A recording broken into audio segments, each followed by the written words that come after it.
you sufficiently sad now? You can write, the funny thing that I've discovered is that you can write sad things but actually be a happy person. And I'm not sure why that contradiction exists, but that's sort of the way it is.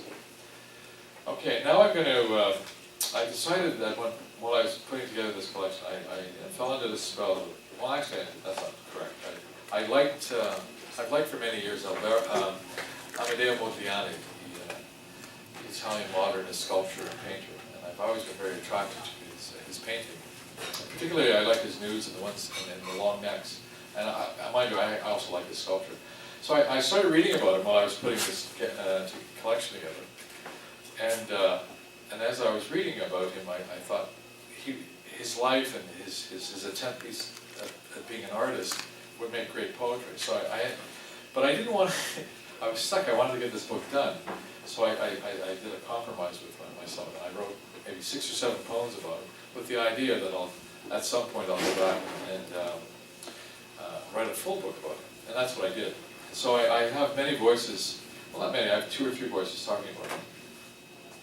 And the first poem is, he had many models.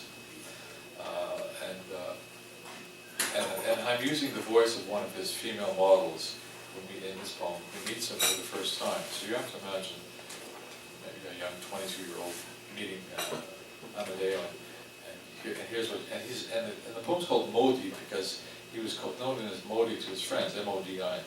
So Modi's model, and it's her voice that you have to imagine. We met a few nights ago. He was unshaven and gone, courting who he called his green mistress. I did not notice him at the back of the Rotonde, windowless, dark like his eyes. He was, to my surprise, short.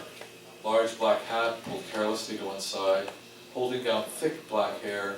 He stood in a stained painter's jacket, brown corduroy pants, scarlet neck scarf with a jaunty knot. He spoke a sing-song Italian poem. Passa la ritorna, e con essa l'estate, anche io mi dico passidore. Sweet mutterings of birds at dusk in summer all pass away to the tune of eternity. He repeated in beautiful French after I asked him what he said.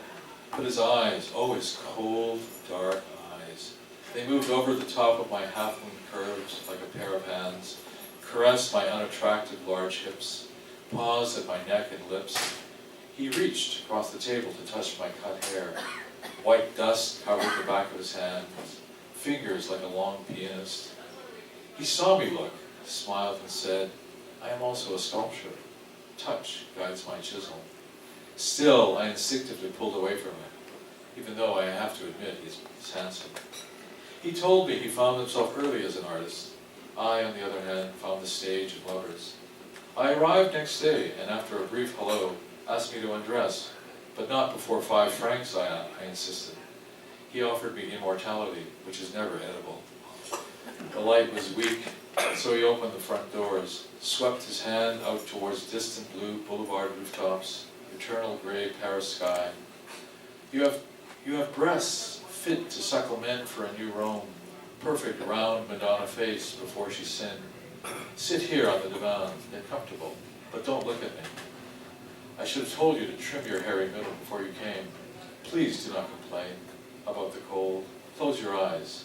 I suffer for my art, unlike that fraud Picasso. And that's actually quite true. He had this